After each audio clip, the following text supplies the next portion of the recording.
भारत भू आकृतिक संरचना सामान्य परिचय। भौमिकीय संरचना के अध्ययन का मुख्य उद्देश्य धरातल पर पाई जाने वाली चट्टानों को ऐतिहासिक क्रम में व्यवस्थित करते हुए क्लासिफाइड करना तथा उनका विवरण देना है। किसी भी देश के आर्थिक विकास के लिए वहाँ के भौमिकीय संरचना का ज्ञान आवश्यक है। भारत में अति प्राचीन काल से लेकर नवीन काल की चट्टानों के उदाहरण मिलते हैं। कहीं पर आग्नेय चट्टानें हैं तो कहीं पर रूपांतरित और अवसादी चट्टानें हैं। भौमिकीय संरचना का सर्वप्रथम अध्ययन पश्चिमी यूरोप में किया गया, जिसका विश्व स्तर पर उपयोग हो रहा है। इस भौमिकीय विभाजन में शैल संरचना के प्रमुख वर्ग को तंत्र में, प्रत्येक तंत्र को श्रृंखला में, प्रत्येक श्रृंखला को अवस्था में तथा प्रत्येक अवस्था को मेखला में बांटा गया है। यहाँ जो सामान्य शब्द हम प्रयोग करते हैं, इयॉन जिसे हम महाकल्प कहते हैं, उदाहरण के लिए प्रीकेम्ब्रियन जिसे आद्यकल्प या आर्कियन भी कहा जाता है। इससे छोटा भाग जो कि जियोलॉजिकल टाइम स्केल में सबसे ज़्यादा महत्वपूर्ण है और प्रसिद्ध है, डेट इज़ कल्प या एरा, जैसे पुराजीव कल्प, पैलियोजोइक एरा। उससे छोटा भाग जो होता है फर्दर उसको क्लासिफाई करेंगे, उसको हम पीरियड, जैसे हिंदी में शक, जैसे उदाहरण के लिए जुरासिक या टर्शियरी, और फर्दर टर्शियरी को हम छोटे भाग में बांटते हैं जिसे युग कहा जाता है, जैसे इयोसिन युग, myosin, Pliocene, like this. Classification में आप देख रहे हैं यहाँ पर कि ओल्डर टू यंगर की ओर हम जा रहे हैं, और हेडेन के बाद आर्कियंस और प्रोटोजोइक, ये लगभग 541 मिलियन ईयर से पूर्व के वो कालखंड हैं जिनके बारे में हमें और अधिक विस्तृत जानकारी नहीं है। उसके बाद हमने फर्दर इयॉन को 3 भागों में बांटा है, पैलियोजोइक, मेसोजोइक और सेनोजोइक। ये एरा है हमारे। पैलियोजोइक को फिर हमने फर्दर 6 भागों में बांट दिया, जिसके अंतर्गत Cambrian, Ordovician, Silurian, Devonian, Carboniferous और पर्मियन। यह पूरा कालखंड 252 मिलियन ईयर से लेकर 541 मिलियन ईयर तक है। इसके बाद सेकंड मध्य कल्प है, उसको हमने फिर 3 भागों में बांटा है। सबसे पहले ट्राइसिक, उससे ऊपर वाला जुरासिक जो डायनासोर के लिए फेमस है, और क्रेटेशियस। यह कालखंड हमारा 66 मिलियन ईयर से लेकर 252 मिलियन ईयर्स तक है। सीनोजोइक को 3 पीरियड्स में बांटा गया, क्वाटरनरी, नियोजीन और पैलियोजीन। फर्दर पैलियोजीन को हमने बांटा पैलियोसिन, इयोसिन जहाँ हिमालय की उत्पत्ति प्रारंभ होती है, ओलिगोसिन, मायोसिन, प्लायोसिन, प्लिस्टोसिन, और क्वाटरनरी का जो सबसे नवीनतम भाग है डेट इज होलोसिन, जिसका कालखंड आज से लेकर 66 मिलियन ईयर तक है। 1904 में इंपीरियल गजेटियर ऑफ इंडिया के एक लेख में सर टी.एच. हॉलैंड ने भारतीय चट्टानों का एक नया वर्गीकरण प्रस्तुत किया, जिसमें उन्होंने कुडप्पा तथा विंध्यन क्रम की चट्टानों को पुराण वर्ग के अंतर्गत रखा, जो प्रपुरा या पौरियोजोइक महाकल्प से संबंधित था। इसी प्रकार कैम्ब्रियन से मध्य कार्बोनिफेरस काल तक भी चट्टानों को द्रविडियन वर्ग तथा ऊपरी कार्बोनिफेरस से प्लिस्टोसिन काल की चट्टानों को आर्यन वर्ग में रखा। इस तालिका में हम देख रहे हैं कि भारतीय चट्टानों के 4 समूह बांटे गए हैं, और पहला जो है हमारा आर्कियंस है, जिसके अंतर्गत आर्कियन और धारवाड़, जिसे संसार की सबसे प्राचीन चट्टानें कहा जाता है। इनका कालखंड अर्ली प्री कैम्ब्रियन है, लगभग 600 मिलियन वर्ष पूर्व की चट्टानें हैं। उसके बाद के कालखंड को पुराण शैल के नाम से जाना जाता है, जिसके अंतर्गत कुडप्पा और विंध्यन शैल, जिसका कालखंड लेट प्री कैम्ब्रियन है। तीसरे भाग में हम द्रविडियन शैल्स के बारे में जानते हैं, जो कि 600 से 400 मिलियन ईयर्स के बीच में बनी हुई है, और सबसे नवीनतम जो है वो 400 मिलियन ईयर से लेकर आज तक की है, जिसे हम आर्यन सेल्स के बारे में आर्यन सेल के रूप में जानते हैं। तो भारत की चट्टानों में विभिन्न प्रकार की भौमिकीय संरचना पाई जाती है, जो विभिन्न युगों में निर्मित हुई है। अब इनका विस्तृत वर्णन हम देखते हैं। ये जियोलॉजिकल मैप ऑफ इंडिया है, आप मेरे विवरण के साथ साथ देखते जाएं। यहाँ डिफरेंट कलर से हमने जियोलॉजिकल जो संरचना है हमारी, भूमि संरचना है, उसको समझाने का प्रयास किया है। पहला जो हमारा है आर्कियन एरा, यह सामान्यतः 360 करोड़ वर्ष पूर्व की अवधि इसके अंतर्गत आती है। विद्वानों का मानना है कि इस युग की चट्टानें सबसे प्राचीन हैं। पृथ्वी जब ठंडी हुई तब इन चट्टानों का निर्माण हुआ। दक्षिणी प्रायद्वीपीय भारत की चट्टानें आर्कियन एरा की हैं। इसके दो रूप मिलते हैं। पहला आर्कियन सेल, जिसे आदि सेल के रूप में जाना जाता है। इसका निर्माण भूपट के ठंडा होने के कारण हुआ है।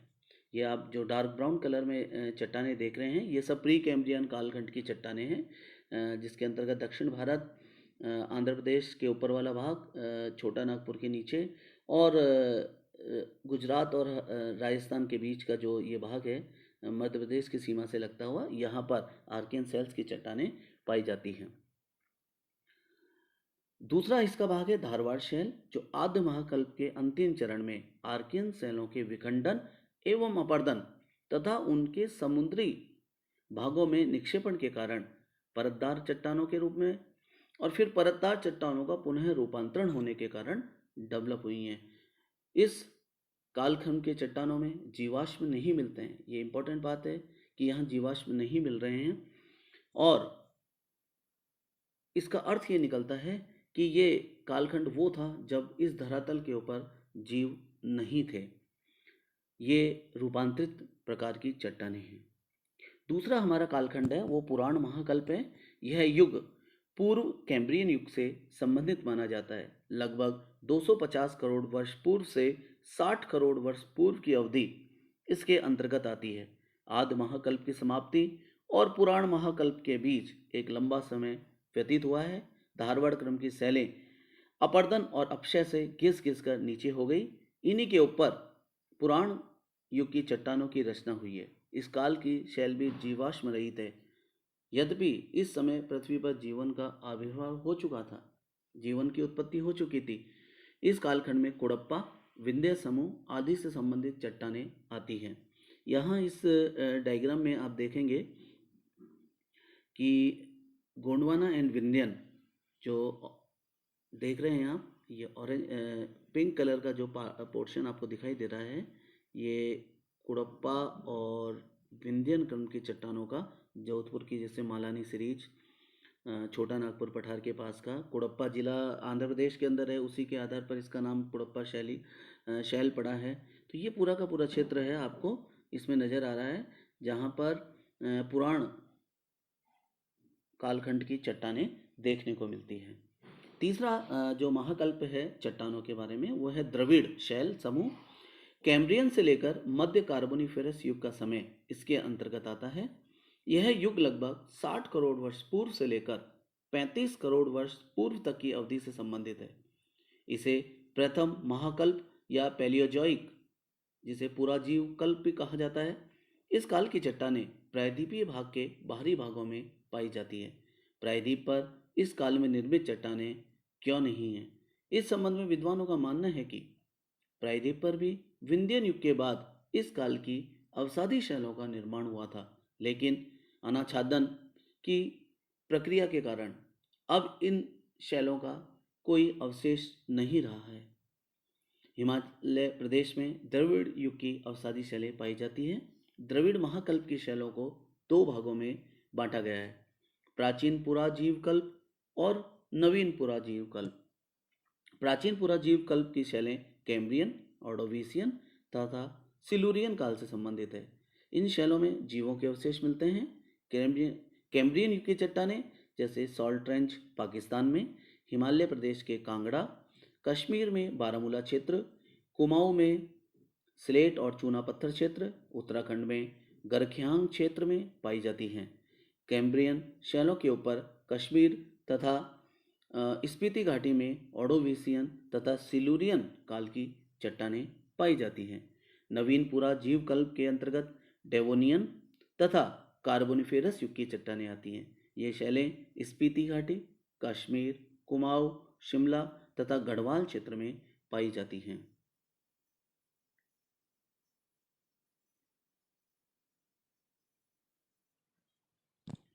हमारा इसका चौथा भाग है वो है आर्यन शैल। ऊपरी कार्बोनिफेरस से प्लीस्टोसीन युग तक का लगभग 35 करोड़ वर्ष पूर्व से 1 करोड़ वर्ष पूर्व तक का काल इसके अंतर्गत आता है। यह प्रथम महाकल्प या पुराजीव कल्प की समाप्ति के बाद का काल है, जो द्वितीय तथा तृतीय महाकल्प मीसोजोइक और सीनोजोइक से संबंधित है। आर्य युग में बड़े भीषण उथल पुथल हुए तथा चट्टानों का निर्माण हुआ, जल एवं स्थल का पुनः वितरण हुआ तथा अनेक पर्वतमालाओं का निर्माण हुआ। हिम युग का भी इसी समय प्रादुर्भाव है। भूगर्भवेताओं के अनुसार पूर्व कैम्ब्रियन काल तक लगभग 60 करोड़ वर्ष पूर्व से आज तक का समय सभी महाद्वीप एक साथ जुड़े हुए थे, जिसे पेंजिया नाम दिया गया। प्री कैम्ब्रियन युग में विंध्यन चट्टानों के बनने के बाद प्रायद्वीपीय संरचना काल में एक शांति काल रहा। पैलियोजोइक कल्प के अंत में, जिसे अपर कार्बोनिफेरस युग तक का कालखंड कहा जाता है, अनेक परिवर्तन हुए जो जल एवं थल के पुनः वितरण के लिए उत्तरदायी थे। इसी के परिणाम स्वरूप पर्वत निर्माणकारी क्रियाएं घटित हुई। कार्बोनिफेरस युग में पेंजिया टूटकर 2 भागों में विभक्त हो गया, जिसे हम अंगारा लैंड और दक्षिणी भाग को गोंडवाना लैंड के नाम से जानते हैं। मध्य भाग में एक तैतीस सागर था। मीजोजोइक एरा में भारत गोंडवाना लैंड का भाग था, जिसके अंतर्गत दक्षिण भारत, अफ्रीका, ऑस्ट्रेलिया, दक्षिण अमेरिका आदि शामिल थे। ऊपरी कार्बोनिफेरस युग में गोंडवाना युग का प्रारंभ शीतमय जलवायु के साथ हुआ। इसके बाद का युग गर्म आर्द्र जलवायु का था। पुनः शुष्क जलवायु का काल आया। इसके बाद समताप आर्द्र जलवायु का प्रारंभ हुआ। इस तरह गोंडवाना तंत्र क्रिटेशियस काल तक चला। ये मीजोजोइक काल का भाग है, ट्राइसिक से क्रिटेशियस। इस अवधि में हिम नदियों द्वारा नदी घाटियों या छिछले जल क्षेत्रों में अवसादों का जमाव किया जाने लगा। दलदली क्षेत्रों में वृक्षों का भी विकास हुआ। कालांतर में ये वृक्ष गिर गए और इनके ऊपर अवसादों का निक्षेपण होने एवं संपीड़न की क्रिया के कारण कोयले के विभिन्न स्तरों का निर्माण हुआ, जिसे हम गोंडवाना कालीन कोल क्षेत्र कहते हैं। आप देख रहे हैं यहाँ पर पर्टिकुलर इस क्षेत्र के अंदर आपको देखने को मिलेगा कि गोंडवाना कालीन कोल निक्षेप बहुसंख्य मात्रा में पाए जाते हैं। जुरेसिक युग में कुछ अज्ञात भूगतियों के परिणाम स्वरूप गोंडवाना लैंड खंडित होने लगा। इसके अनेक खंड भारतीय पिंड के रूप में विद्यमान रहे। अरब सागर तथा बंगाल की खाड़ी का निर्माण इसी समय विभिन्न भागों में जल भर जाने के कारण हुआ। क्रिटेशियस युग के अंतिम चरण में दक्षिण प्रायद्वीप में ज्वालामुखी विस्फोट हुआ, जिसके फलस्वरूप लगभग 5,18,000 वर्ग किलोमीटर क्षेत्र में लावा की परतों ने जमीन को आच्छादित कर लिया और उस भाग को हम दक्कन लावा क्षेत्र के नाम से जानते हैं। ये आप देख रहे हैं डेक्कन प्लेटू का भाग, जो लगभग 5 लाख वर्ग किलोमीटर क्षेत्र में फैला हुआ है। तृतीय कल्प में अनेक स्थल रूपों की उत्पत्ति हुई। हिमालय की विशाल मोड़दार पर्वत श्रेणियां इसी काल में निर्मित हुई। 33 सागर में जमा हुआ अवसाद उस समय मोड़दार पर्वतों के रूप में निर्मित होने लगा, जब गोंडवाना भूमि विखंडित होने के बाद विस्थापित होने लगी। गोंडवाना लैंड के विखंडन की प्रक्रिया, यहाँ जो फोर्स लग रहा है आप देख रहे हैं कि जो फोर्स लग रहा है वो अरब सागर की इस वाले भाग से ऊपर की ओर लग रहा है। और ये तीनों जो सीरीज थी हमारी, ये हिमालय, ये 33 सागर था। ऊपर हमारा ऊपर वाला जो भाग है हमारा, ये वाला भाग, यहाँ से हमारी जो प्लेट है अंगारा लैंड वाली वो चली, नीचे वाली गोंडवाना लैंड प्लेट का ऊपर की ओर प्रवाह हुआ और इस प्रकार हिमालय पर्वत इस संपीड़न के कारण उत्पन्न वलय से उत्पन्न हुआ।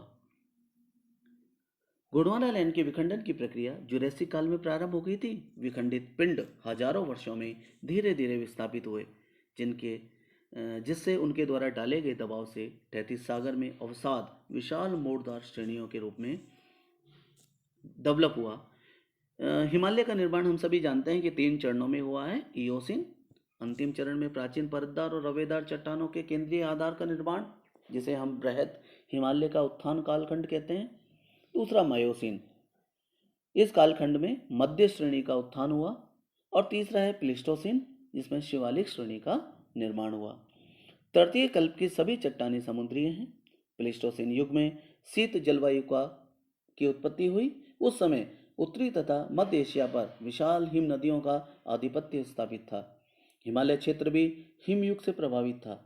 इस काल में पर्वतीय भागों से निकलने वाली हिम नदियाँ के जो निक्षेप हैं काफ़ी नीचे तक फैल गए थे और निचली घाटियों तथा पहाड़ियों पर आज भी मिलते हैं। हिम युग में तापमान काफ़ी नीचे हो गया, जिस कारण विशालकाय स्तनप्राय जीवित नहीं बचे। उत्तर के विशाल मैदानी भाग का निर्माण चतुर्थ युग में जलोढ़ मिट्टी के संचय से हुआ। इस मैदान में हिमालय एवं दक्षिण के पठारी भाग में अनेक नदियाँ आती है। इस प्रदेश में निक्षेप की गहराई 1300 से 1800 मीटर तक है। अरावली श्रेणी के पश्चिम की ओर पाई जाने वाली शैल वायुड़ है। प्लेस्टोसीन काल में दक्षिणी भारत पर जो दक्षिणी प्रायद्वीप है वहाँ पर लेटेराइट शैलों का निर्माण हुआ, जो 15 से 60 मीटर तक की मोटाई में पाई जाती हैं। अत्यधिक मात्रा में आधुनिक काल में जो परिवर्तन का दौर था वो ट्रेसियरी के बाद लगभग थम गया और आधुनिक काल में चट्टानें हैं वो प्राय बालू का स्तूप, कांप मिट्टी के रूप में देखी जाती है। भारत के पूर्वी तटीय भाग का बालू का स्तूप के रूप में निर्माण होना आधुनिक काल के निक्षेपों में प्रमुख है। इसके अलावा नदियों की घाटियाँ तथा उनके मुहानों पर इस प्रकार के निक्षेप देखने को मिलते हैं। इस चित्र में भी आप देख रहे हैं कि ये जो येलो कलर से हमने दिखाया है ये वो भाग है जहाँ पर नदियों के द्वारा विभिन्न आधुनिक काल के जमावों का निर्माण हुआ है, वो चाहे गंगा ब्रह्मपुत्र सतलुज का भाग हो, इधर हमारा गोदावरी नदी और कृष्णा कावेरी का डेल्टाई भाग हो। ये सब आधुनिक काल के निर्मित स्थल हैं। तो प्रिय विद्यार्थियों, ये हमारा जियोलॉजिकल स्ट्रक्चर ऑफ इंडिया का पहला भाग था, जिसके अंतर्गत हमने एक जनरल क्लासिफिकेशन आपको समझाने का प्रयास किया है। भाग सेकंड के अंदर हम भारत के विभिन्न सेल समूह की बात करेंगे। आप लगातार हमारे YouTube वीडियोस देखते रहें। Thank you so much.